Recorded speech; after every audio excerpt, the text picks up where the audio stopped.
Salut à toutes et à tous, c'est David Braca du blog Apprendre la peinture. Alors aujourd'hui on va voir comment créer un fond pour ce tableau de bougie. Donc moi j'ai décidé de faire un fond très sombre par rapport au modèle et pour faire ressortir la lueur. Donc on commence tout de suite par étaler cette couche de marron avec déjà direct. Et donc on va faire tous nos mélanges sur la toile en général.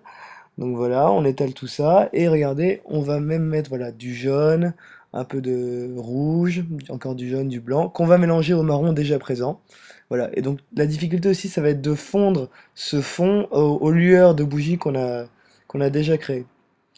Donc voilà, on va avancer ce fond-là. Donc le but en fait, ça va être de recouvrir déjà toute la surface avec toutes ces nuances et ensuite de travailler peu à peu selon ce qu'on va faire. Donc aussi, ce qui est important, c'est de jamais voilà faire un fond uni. C'est quelque chose qui est, enfin, je trouve ça assez fade finalement. Donc c'est vraiment ces petites nuances dans le fond qui lui donnent toute sa profondeur et justement, on peut s'amuser à recréer ce mystère, essayer de mettre des significations. C'est une lumière qu'on imagine nous finalement. C'est pas obligé d'être rationnel. Voilà. Donc là, on a quasiment fini de remplir tout le fond. Encore quelques petits travaux là. Donc voilà déjà pour une première base. Regardez, je continue à travailler là dans le fond directement en rajoutant du jaune. Voilà, on fait bien. Voilà aussi, ce qui est délicat, c'est les contours des bougies. Donc j'ai utilisé un gros pinceau pour un pinceau assez épais pour faire le fond et pour tout ce qui est contour, on va vraiment utiliser un pinceau très fin, voilà pour comme vous voyez là, pour bien faire le contour de la bougie.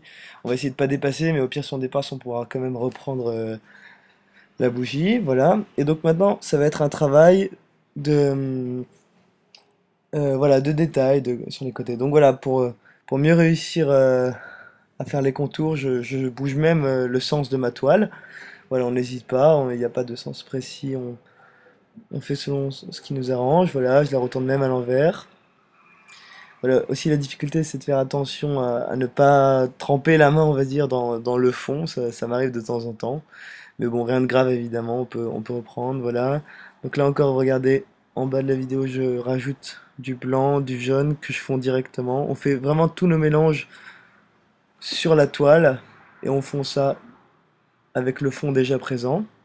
Voilà, j'hésite pas à mettre en quantité et on mélange, on mélange. Voilà, ça crée vraiment ces petits effets un peu de mystère. Il faut vraiment pas que la toile soit totalement marron. J'ai même mis de temps à autre un peu de bleu pour donner un fond différent. Là, il n'y a quasiment pas de noir. J'évite de mettre du noir en général.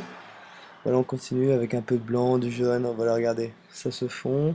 On voit pas très bien à la caméra, mais on fait comme on peut. Voilà. On continue encore à travailler. Donc là, voilà, ça va être vraiment un petit travail. Voilà, un peu la table même, juste déjà pour avoir une petite idée, histoire de placer tout ça.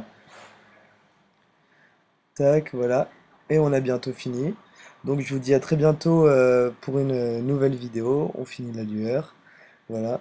Et n'hésitez pas à me laisser un petit commentaire sous la vidéo pour me donner votre avis, vos questions. Et voilà. Passez une bonne journée. Au revoir.